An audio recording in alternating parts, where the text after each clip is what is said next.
नमस्कार दोस्तों, कैसे हो आप सभी। स्वागत करते हैं आप सभी का युवा जी क्विज में। तो दोस्तों आज जो है कि बिहार सचिवालय सहायक के लिए यानी कि बिहार एसएससी सीजल 4th लेवल के लिए आज प्रैक्टिस शीट नंबर 1 लेके आए हुए हैं और आज से ये न्यू प्रैक्टिस शीट हम शुरू किए हुए हैं और ये बिल्कुल आपके एग्जाम सिलेबस पर लिया गया है। तो आपसे पूरा प्रैक्टिस शीट को शुरू से अंत तक कंप्लीट कीजिएगा और लास्ट में आपसे ईमानदारी पूर्वक स्कोर भी बताइए कितने स्कोर कर पा रहे हैं। तो चलिए शुरू करते हैं। सभी एक बार वीडियो को दिल से लाइक करके शेयर कर दीजिएगा।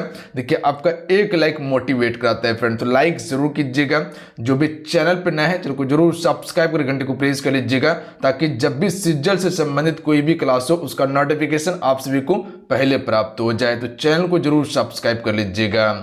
यहां हम आपको बिहार एसएससी सीजल 4 का पूरा तैयारी करवाएंगे, तो चैनल से जरूर जुड़ जाइएगा आप सभी। तो चलिए शुरू करते हैं। आइए आज का पहला प्रश्न है कि उपराष्ट्रपति के निर्वाचन मंडल में शामिल होता है।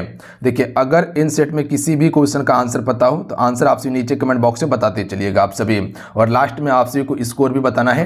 राइट आंसर होगा संसद के दोनों सदन के सदस्य जो है कि राष्ट्रपति के निर्वाचन मंडल में शामिल होता है।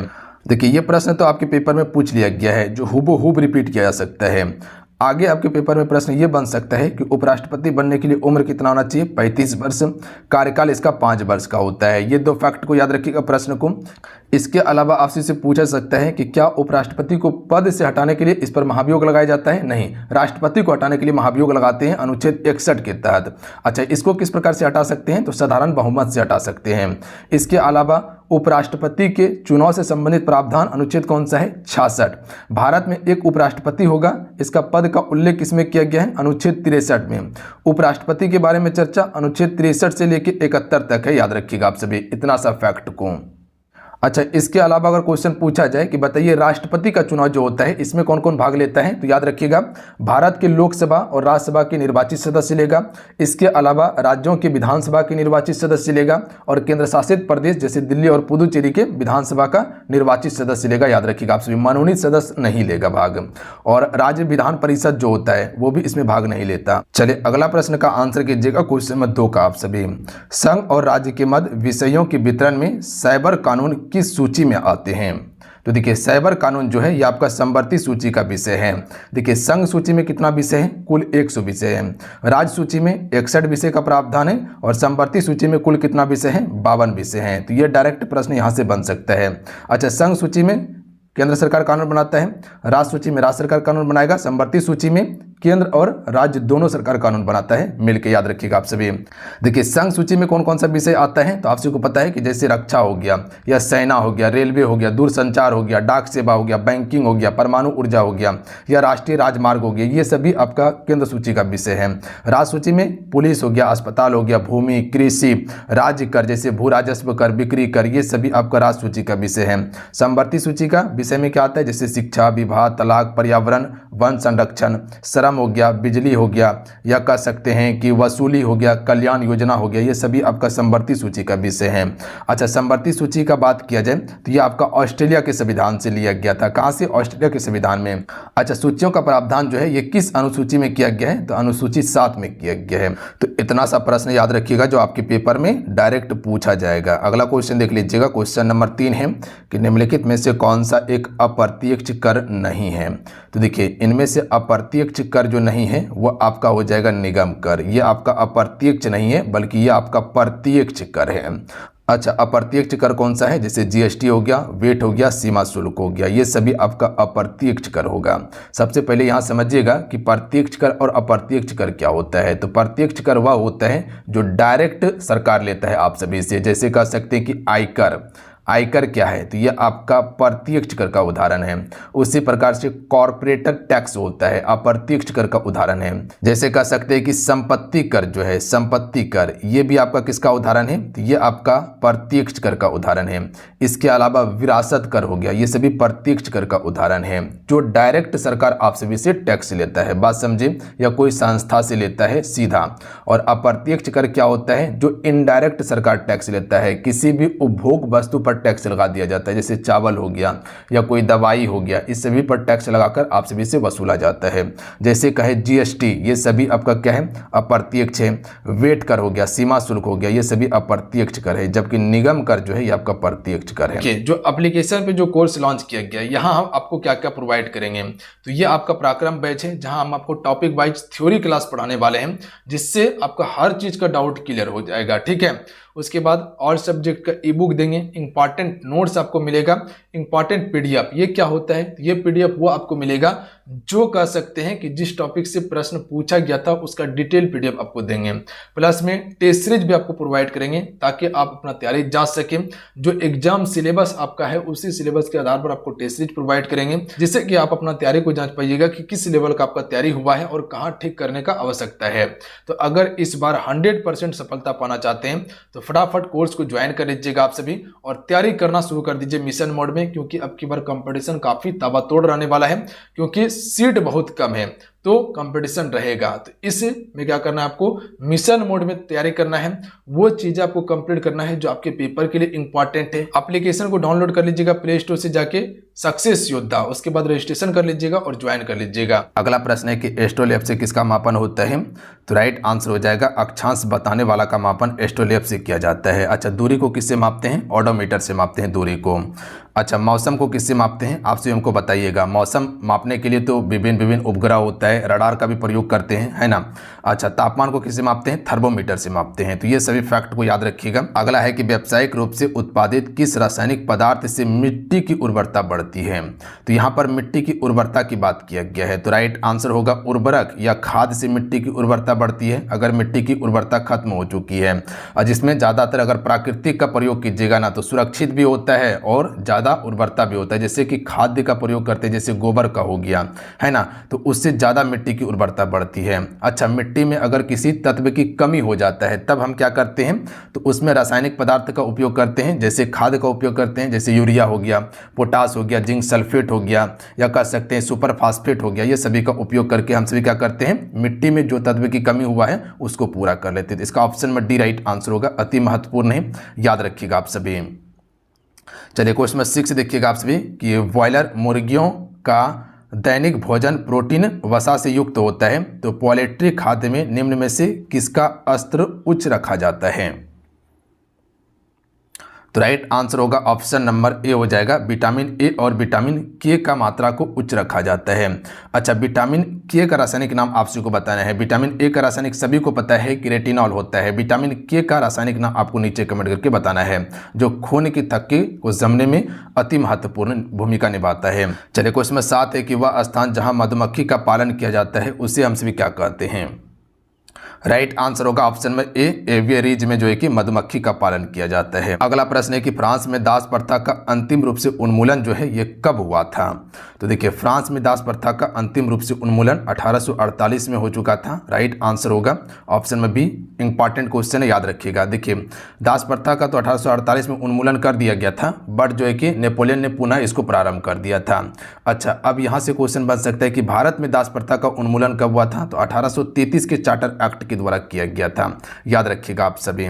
चलिए अगला प्रश्न देखिएगा आपसे, फ्रांस की क्रांति का स्वरूप क्या था, इंपॉर्टेंट प्रश्न है।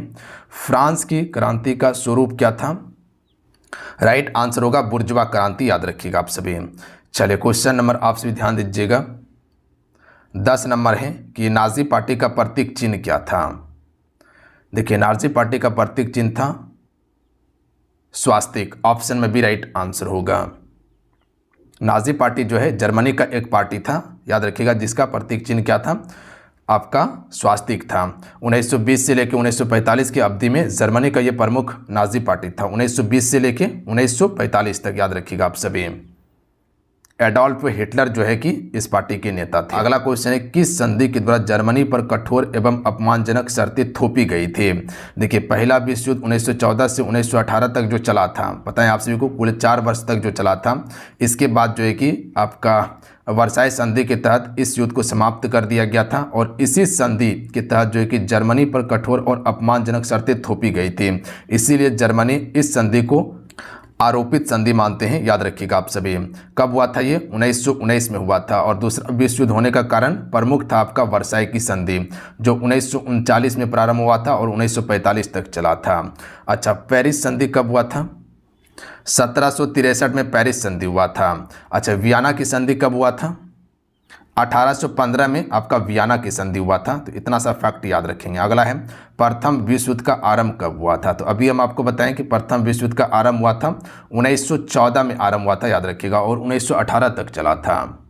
जैसे कि आपका प्रथम विश्व युद्ध की अगर बात किया जाए तो इसमें आपका एक मित्र राष्ट्र था। मित्र राष्ट्र में कौन कौन सा देश था? तो जैसे कह सकते हैं कि रूस हो गया, उसके बाद फ्रांस हो गया, क्वेश्चन बन सकता है यहाँ से, याद रखिएगा, फ्रांस हो गया, उसके बाद आपका ब्रिटेन, याद रखना है आप सभी को, ब्रिटेन हो गया। ये सभी आपका मित्र राष्ट्र में था। और एक आपका केंद्रीय राष्ट्र था जो आपका कह सकते हैं इसका विरोधी हो जाएगा। तो जो केंद्रीय शक्ति में था वो आपका जर्मनी हो जाएगा, याद रखिएगा आप सभी, जर्मनी हो जाएगा।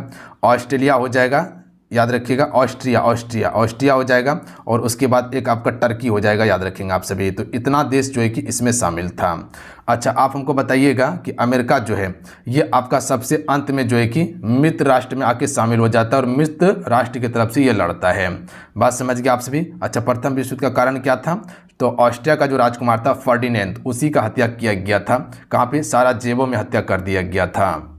उसके बाद जो है कि ऑस्ट्रिया ने सर्बिया के खिलाफ जो है कि युद्ध की घोषणा कर दिया था। और युद्ध प्रारंभ कब हुआ था? 28 जून 1914 से हुआ था। इतना सा फैक्ट इसके बारे में याद रखिएगा। गुप्त संधि की नीति किसने अपनाई? तो राइट आंसर होगा बिस्मार्क ने गुप्त संधि की नीति को अपनाई थी। बिस्मार्क जो है ये आपका यूरोप का सबसे बड़ा कूटनीतिज्ञ था। चलिए, क्वेश्चन नंबर आप 14 पर ध्यान दीजिएगा कि द्वितीय विश्व युद्ध में धुरी राष्ट्र में कौन सा राष्ट्र शामिल नहीं था? तो यहाँ पर धुरी राष्ट्र की बात किया गया। एक मित्र था, एक धुरी था। तो देखिए, धुरी राष्ट्र में जर्मनी था, जापान था, इटली था, जबकि सोवियत संघ जो है ये आपका मित्र राष्ट्र में शामिल था। बात समझ गए? मित्र राष्ट्र में कौन कौन सा हो जाएगा? आपका ब्रिटेन हो जाएगा, फ्रांस हो जाएगा, सोवियत संघ हो जाएगा, उसके बाद अमेरिका हो जाएगा। जबकि जर्मनी, जापान, इटली ये सभी आपका धुरी राष्ट्र में शामिल था। देखिए, जापान जो है ना पहला विश्व युद्ध में मित्र राष्ट्र में शामिल था, बट दूसरी विश्व युद्ध में ये आपका धुरी राष्ट्र में शामिल हो जाता है, यानी कि ये आपका जर्मनी की तरफ से आ जाता है। अच्छा, दूसरा विश्व युद्ध शुरू होने का कारण क्या था? जर्मनी ने पोलैंड पर आक्रमण कर दिया था 1 सितंबर 1939 को। और ये युद्ध 1945 तक चलता है, जब तक जापान पर परमाणु बम नहीं गिराया जाता है अमेरिका के द्वारा। तिलका मांझी को फांसी किस वर्ष दी गई थी? तो याद रखिएगा आपसे, 1785 में इंपॉर्टेंट प्रश्न है, ध्यान रखिएगा आपसे भी। देखिए, तिलका मांझी का जन्म हुआ था 1750 में। कब हुआ था? 1750 में। कहाँ हुआ था? सुल्तानगंज के तिलकपुर शहर में हुआ था, जो भागलपुर में पड़ता है। और ये आपका 1785 में इसको फांसी दे दिया गया था। याद रखिएगा आप सभी, कहाँ पे? भागलपुर के तिलका मांझी शहर में दिया गया था।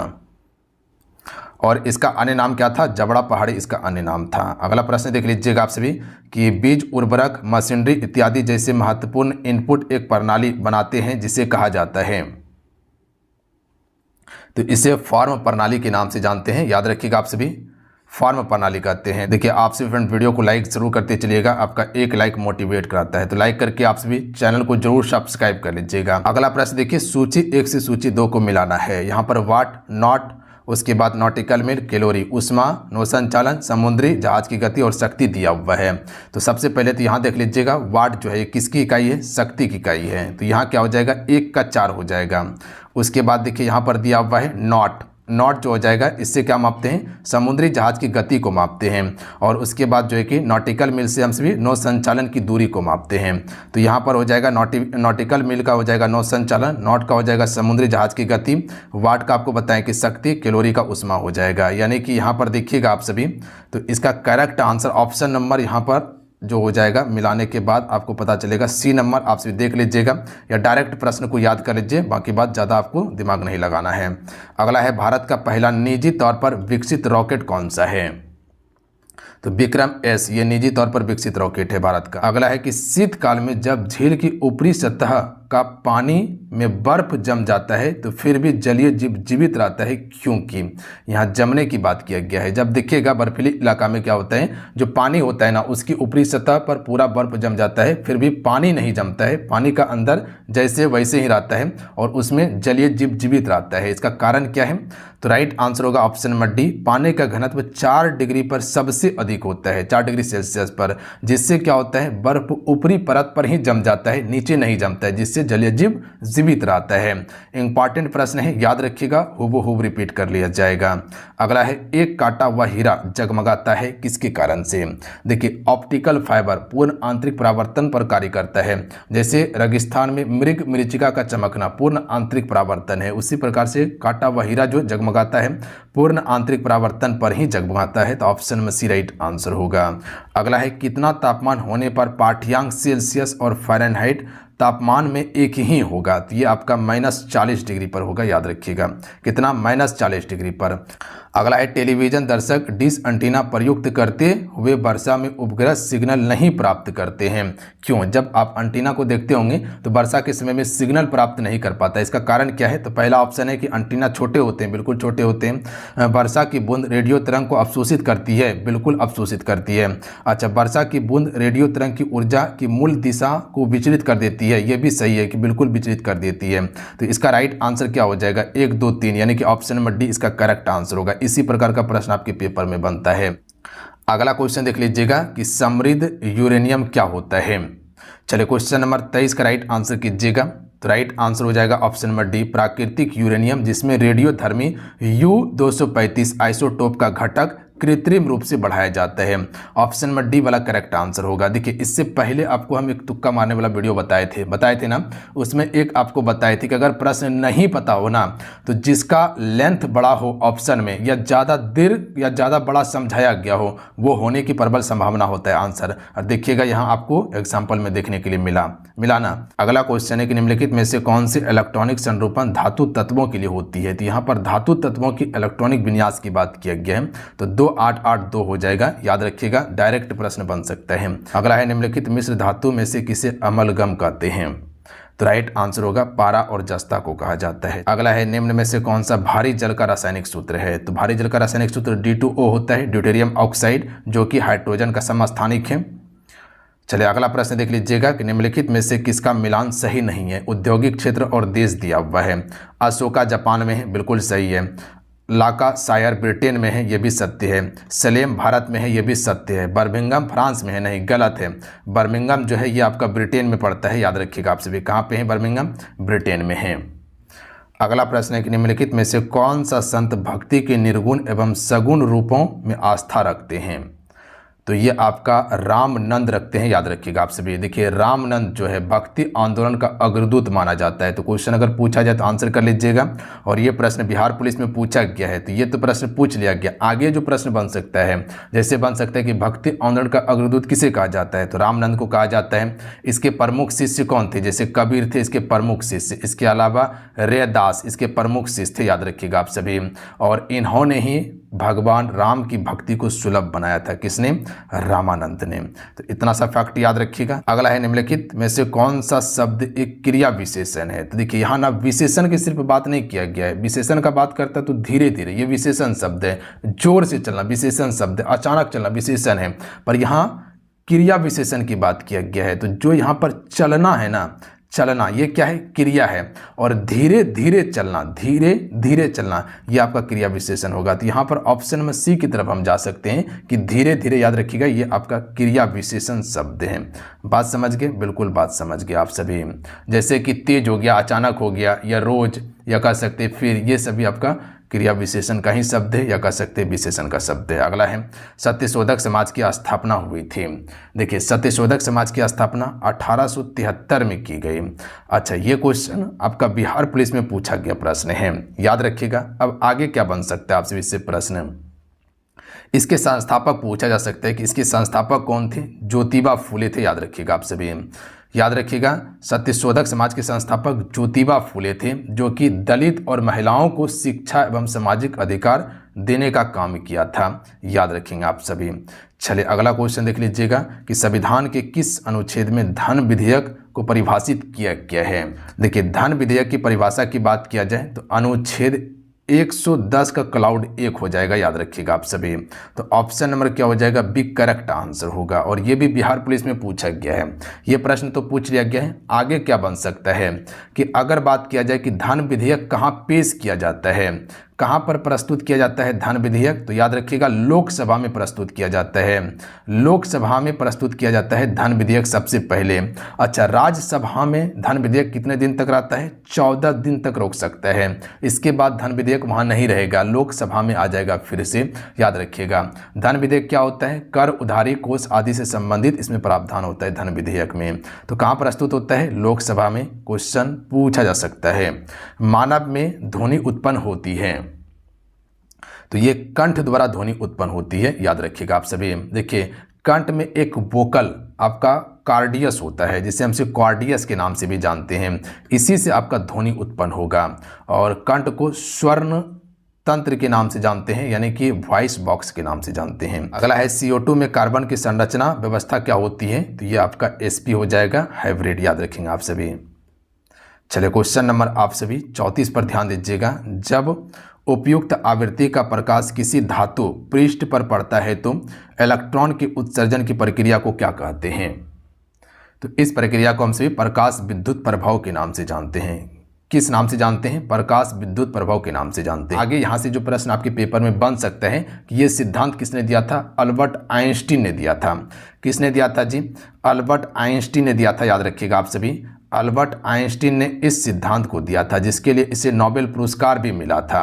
अच्छा, नोबेल पुरस्कार बताएं। नोबेल पुरस्कार की स्थापना कब हुआ था? 1900 ईस्वी में। पहली बार नोबेल पुरस्कार 1901 में दिया गया था। भारत में नोबेल पुरस्कार 1913 में सबसे पहले रविन्द्रनाथ टैगोर को दिया गया था गीतांजलि के लिए। दूसरा 1930 में CV रमन को दिया गया था रमन प्रभाव के कारण भौतिकी क्षेत्र में।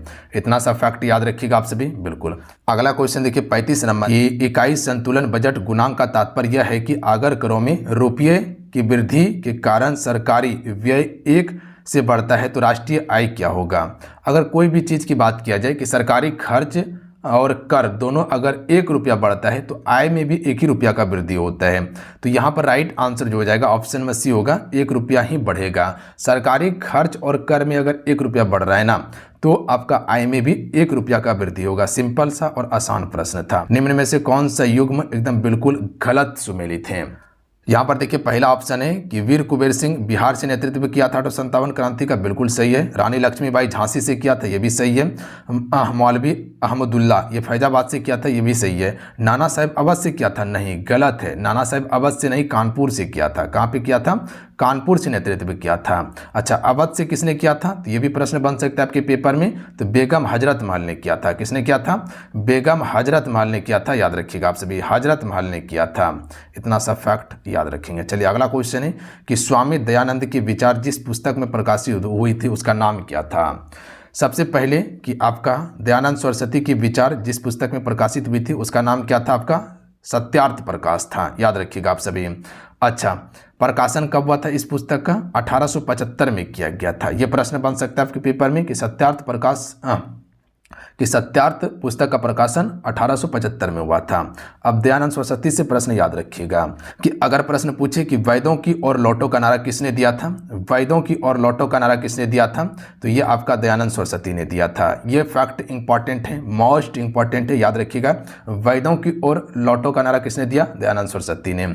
इसके अलावा आर्य समाज की स्थापना किसने किया था? आर्य समाज की स्थापना दयानंद सरस्वती ने किया था। तो ये आप 2 फैक्ट को याद रखिएगा जो आपके पेपर में बन सकता है। चलिए अगला क्वेश्चन देखिएगा। बुलेट प्रूफ पदार्थ बनाने के लिए निम्नलिखित में से कौन सा बहुलक का प्रयोग किया जाता है? राइट आंसर ऑप्शन में हो जाएगा पॉलीएमाइड का प्रयोग किया जाता है बुलेट प्रूफ पदार्थ बनाने के लिए। चलिए क्वेश्चन नंबर आप सभी 39 देखिएगा कि निम्नलिखित में से किसका उपयोग यूरिया उर्वरक के उत्पादन में किया जाता है? देखिए, यूरिया उर्वरक के उत्पादन की बात किया जाए तो ये आपका कार्बन डाइऑक्साइड का उपयोग किया जाता है इसमें। अच्छा, यूरिया में नाइट्रोजन कितना प्रतिशत होता है? 46%। अच्छा, वायुमंडल में नाइट्रोजन कितना है? लगभग 78% है। ऑक्सीजन कितना है? लगभग जो है कि 21%। कार्बन डाइऑक्साइड 0.03% के अप्रॉक्स में है, याद रखिएगा आप सभी। चलिए अगला क्वेश्चन देख लीजिएगा कि एक सूची को 2 को मिलाना है। यहाँ पर इसी प्रकार का प्रश्न आपके पेपर में आता है, तो इसको याद रखिएगा आप सभी। पहला सूची, दूसरा सूची। पक्षियों का अध्ययन किस में करते हैं? ऑर्निथोलॉजी में करते हैं। उसके बाद यहाँ पर आपका हो जाएगा ये आपका वंश गति है या वंशा गति है, ये आपका, इसको सही कर लीजिएगा आप सभी। ये आपका क्या है? गति है, वंशागति है। तो इसका राइट आंसर होगा जेनेटिक्स। याद रखिएगा आपसे, वंशागति का हो जाएगा जेनेटिक्स, पर्यावरण का हो जाएगा इकोलॉजी हो जाएगा, और जीवाश्म का हो जाएगा पेलियो बायोलॉजी हो जाएगा। तो इसका कूट आप देखिएगा तो ऑप्शन नंबर इसका क्या हो जाएगा, ध्यान दीजिएगा आपसे, बी वाला आपसे भी एक बार चेक कर लीजिएगा इसको मिला के, ठीक है। बाकी बात डायरेक्ट आप याद रखिए। अगला है, हाल ही में चर्चा में रहा कवच तकनीकी का संबंध किससे है। तो देखिए कवच तकनीकी जो है ये एक ट्रेन टक्कर विरोधी तकनीकी है आपका कवच तकनीकी। तो option number B right answer होगा, एग्जैक्ट प्रश्न को याद रखिएगा। अगला है, मेंडल के आनुवंशिकता का सिद्धांत किस पर आधारित था। तो देखिए मेंडल का आनुवंशिकता का सिद्धांत जो है लैंगिक जनन पर आधारित था। किस पर, लैंगिक जनन पर। मेंडल ने आनुवंशिकता का प्रयोग किस पर किया था, परीक्षण मटर के पौधे पर किया था। अगला है, निम्नलिखित में से कौन सा युग्म सही सुमेलित नहीं है। विटामिन ए मैकुलन बिल्कुल सही है। विटामिन ए का रासायनिक नाम क्या है, रेटिनॉल। विटामिन बी थायमिन, मैकुलन ने खोजा था, यह भी सही है।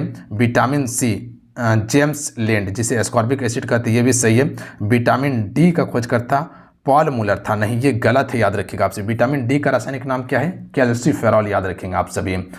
इसने आपका डीडीटी कीटनाशक की खोज किया था पॉल मूलर ने, तो याद रखेंगे आप सभी। अगला क्वेश्चन है, अगला प्रश्न है कि मानव मस्तिष्क के लिए निम्नलिखित भागों में से कौन सा एक निगरण और उल्टी का नियमन केंद्र है। तो ये आपका हो जाएगा मेंडुला ऑब्लांगटा हो जाएगा। तो ये आपका मेंडुला ऑब्लांगटा हो जाएगा, सी करेक्ट आंसर होगा। अगला है, निम्नलिखित में से सही कथन चुनिए। देखिए सही कथन इनमें से चुनना है कि लाल प्रकाश का तरंगदैर्घ्य बैगनी प्रकाश से कम होता है, ये कथन गलत है। दूसरा कथन है कि लाल प्रकाश का तरंगदैर्घ्य बैगनी प्रकाश से ज़्यादा होता है, बिल्कुल सही है कि लाल प्रकाश का तरंगदैर्घ्य जो होता है बैगनी से ज़्यादा होता है, क्योंकि बैगनी का देखिएगा तो विक्षेपण ज़्यादा होता है और इसका तरंगदैर्घ्य कम होता है, जबकि लाल का क्या होता है, इसका तरंगदैर्घ्य ज़्यादा होता है, विक्षेपण कम होता है। तो लाल प्रकाश का उपयोग हम सभी खतरों में करते हैं, तो option number B right answer होगा इसका। अगला है कि डीपीटी का टीका निम्नलिखित में से किसमें सुरक्षा के लिए दिया जाता है। किससे सुरक्षा के लिए दिया जाता है। तो डिफिथेरिया, कुकुर खांसी और टेटनस के लिए डीपीटी का टीका लगाया जाता है।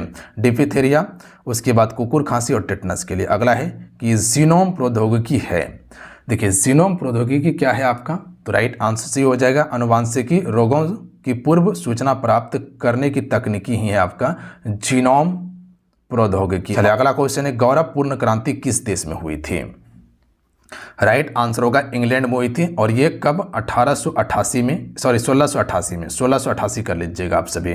गौरवपूर्ण क्रांति इंग्लैंड में 1688 में। भारत के लोकतंत्र में कल्याणकारी राज्य की संकल्पना संविधान के किस भाग में है।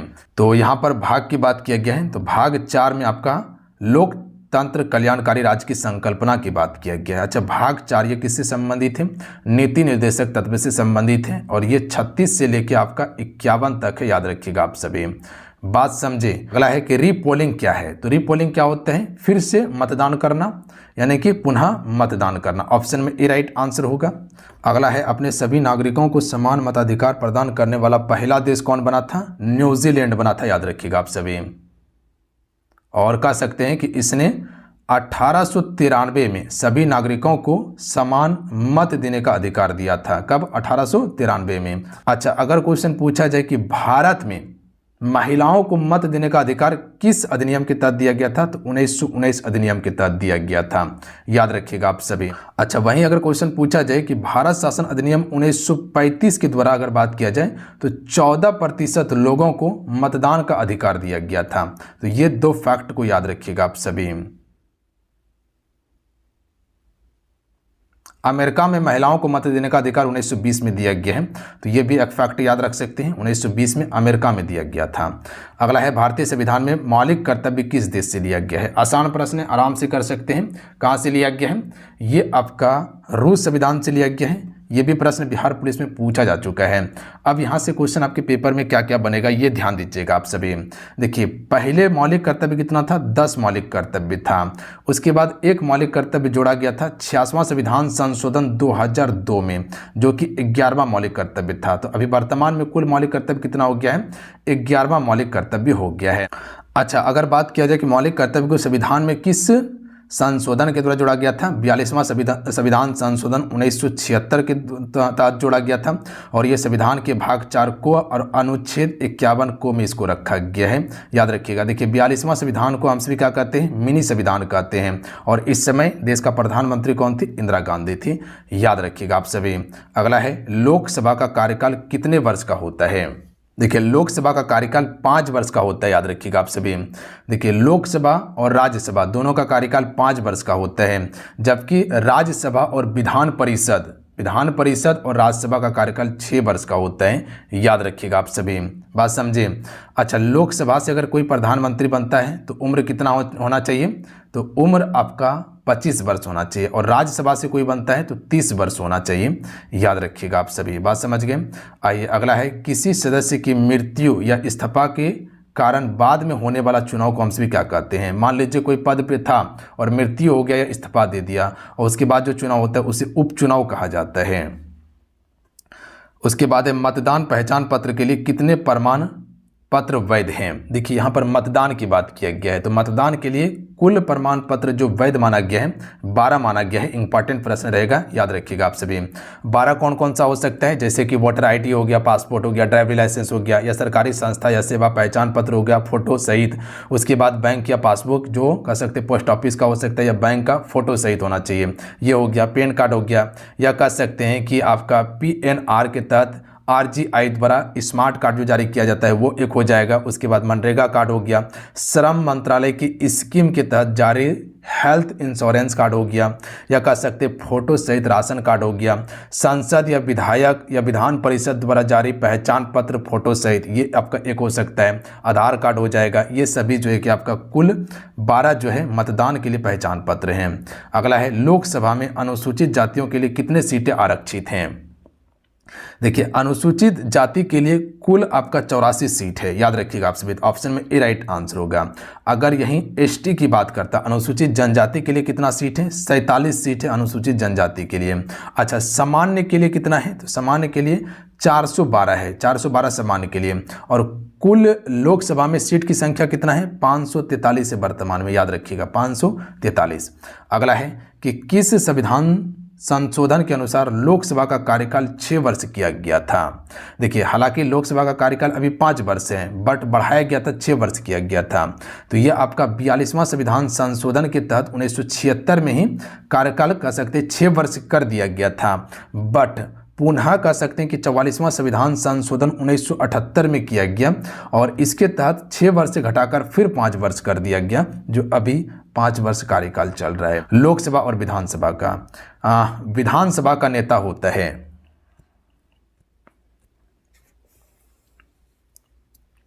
देखिए विधानसभा का नेता जो होता है मुख्यमंत्री ही होता है, याद रखिएगा आप सभी। कौन होता है, मुख्यमंत्री होता है। अगला क्वेश्चन देख लीजिएगा कि राज्यसभा को किस अनुच्छेद के अनुसार विशेष शक्तियां प्राप्त है। तो देखिए विशेष शक्तियां राज्यसभा को अनुच्छेद 249 के तहत दिया गया है, तो ऑप्शन में डी राइट आंसर होगा। चलिए भारत के संविधान में निम्नलिखित में से कौन समानता के अधिकार में शामिल नहीं है।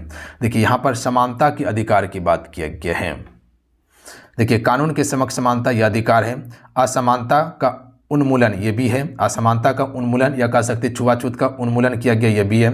रोजगार के अवसर के लिए समानता ये भी दिया गया। आर्थिक बराबरी ये नहीं है, याद रखेंगे आप सभी, आर्थिक बराबरी नहीं है। आपके पास कुल मौलिक अधिकार कितना है, 6 मौलिक अधिकार है, याद रखिएगा आप सभी, 6 मौलिक अधिकार। पहले 7 था, हटाया गया, संपत्ति के अधिकार को हटाया गया है। बात समझ गए आप सभी। अगला क्वेश्चन देखिए, निम्न में से कौन सा एक राजनीतिक अधिकार नहीं है। देखिए मतदान का अधिकार राजनीतिक अधिकार है, चुनाव लड़ने का अधिकार राजनीतिक अधिकार है, किसी धर्म को स्वीकार करने का अधिकार ये राजनीतिक अधिकार नहीं है, सरकार की आलोचना का अधिकार राजनीतिक है, किसी धर्म को स्वीकार करना या नहीं करना ये राजनीतिक अधिकार नहीं है, धार्मिक अधिकार होगा। तो ऑप्शन में सी राइट आंसर हो जाएगा। और धार्मिक स्वतंत्रता का उल्लेख जो है ये किस अनुच्छेद में किया गया है, धार्मिक स्वतंत्रता का उल्लेख अनुच्छेद 25 में किया गया है। इसके तहत कोई भी व्यक्ति किसी भी धर्म को अपना सकता है। निम्नलिखित में से भारत के लिए कौन सा कथन सही है। यहाँ धार्मिक स्वतंत्रता का अभाव है, यहाँ धर्म की प्रधानता है, यहाँ धर्मनिरपेक्ष का सिद्धांत है, यहाँ धार्मिक सौहार्द का अभाव है। देखिए यहाँ पर धर्मनिरपेक्ष का सिद्धांत है, कोई भी धर्म को प्राथमिकता नहीं दिया जाता, सब धर्म समान है भारत में। तो यहाँ पर राइट आंसर सी हो जाएगा। अगला है सामाजिक विभेद का एक अच्छा परिणाम क्या है। पहला ऑप्शन है कि नारी को सशक्त बनाना, नहीं ये नहीं हो जाएगा। लोकतंत्र को सशक्त बनाना, ये आपका बिल्कुल सही है। याद रखिएगा सामाजिक विभेद का एक अच्छा परिणाम है लोकतंत्र को सशक्त बनाना। अगला है निम्नलिखित में से कौन सा संघीय राज्य की विशेषता नहीं है। देखिए लिखित संविधान है, बिल्कुल संविधान लिखित है। यहाँ पर शक्तियों का विभाजन अलग अलग क्षेत्र में किया गया है, पता है कि सबको अलग अलग शक्ति दिया गया है। एकरी शासन व्यवस्था है, नहीं एकरी शासन व्यवस्था यहाँ पर नहीं, एक ही शासन नहीं कर रहा है भारत में, कर रहा है नहीं, प्रधानमंत्री है, राष्ट्रपति है, संसद है, सबका शासन है ना, बिल्कुल है। यहाँ पर एकल नागरिकता भले है कि एक ही नागरिकता लेना होगा भारत का, ना कि किसी राज्य का। सर्वोच्च न्यायालय, ये सभी सही है, ऑप्शन नंबर सी गलत हो जाएगा। अगला है कि राष्ट्रपति 5 वर्ष तक अपने पद पर रहता है, किस तारीख से। सबसे पहले राष्ट्रपति का उल्लेख अनुच्छेद 52 में किया गया है, और राष्ट्रपति पद का उल्लेख किस अनुच्छेद में है, अनुच्छेद 56 में पद का उल्लेख किया गया है। और पद में जो उल्लेख किया गया है, क्या किया गया है कि जिस दिन से वह पद ग्रहण करेगा, यानी कि शपथ लेगा उस दिन से, तो अपने पद ग्रहण के दिन से ये 5 साल तक रहेगा। राष्ट्रपति पर महाभियोग लगाया जाता है अनुच्छेद 61 के तहत, अगर किसी भी चीज़ का ये कह सकते हैं कि दोहन करता है तो। अगला है कि केंद्रीय सांख्यिकी संगठन CSO की स्थापना कब किया गया था, इंपॉर्टेंट है, 1951 में किया गया था, डेट ही पूछा जाता है। राष्ट्रीय आय क्या होती है, तो राइट आंसर ऑप्शन में भी हो जाएगा उत्पादन लागत पर निवल राष्ट्रीय उत्पादन ही राष्ट्रीय आय होता है, नेशनल इनकम। अगला क्वेश्चन है कि भारत की राष्ट्रीय आय का अनुमानित होती है, तो देखिए केंद्रीय सांख्यिकी संगठन के द्वारा ही भारत की राष्ट्रीय आय को अनुमानित किया जाता है। अगला है कि किस राज्य की प्रति व्यक्ति आय सबसे अधिक है, गोवा की। भारत में चालू मूल्यों पर सबसे कम प्रति व्यक्ति आय वाला राज्य कौन सा है, बिहार है अपना। अगला है कि 20 अगस्त को सद्भावना दिवस किसकी जयंती पर मनाया जाता है, तो राइट आंसर क्या हो जाएगा इसका, राजीव गांधी की जयंती पर मनाया जाता है। चलिए क्वेश्चन नंबर आप 72 देखिएगा कि संयुक्त राष्ट्र में भारत के नए राजदूत के रूप में किसे नियुक्त किया गया है, तो ये पी हरीश को नियुक्त किया गया है, किसे, पी हरीश को। अगला है कि भारत का नया गृह सचिव किसे नियुक्त किया गया है, तो राइट आंसर होगा गोविंद मोहन को किया गया है। तो डायरेक्ट प्रश्न को याद रखिएगा आप सभी।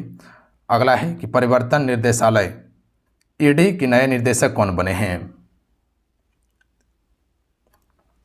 तो करेक्ट आंसर होगा राहुल नवीन, इसके अभी नए निर्देशक बने हैं। अगला है भारत एक क्रिकेट टीम के नए गेंदबाज कोच किसे नियुक्त किया गया है, तो राइट आंसर होगा मॉर्कल को किया गया है, याद रखें। अगला है कि हाल ही में DRDO ने लॉन्च रेंज ग्लाइड बम का सफल परीक्षण किया है, इसका नाम क्या दिया है, तो देखिए इसका नाम अभी गौरव रखा है, याद रखेंगे आप सभी। तो चलिए इस प्रकार से हम सभी कुल 75 क्वेश्चन कंप्लीट किए हैं, जो आपके पेपर के लिए अति महत्वपूर्ण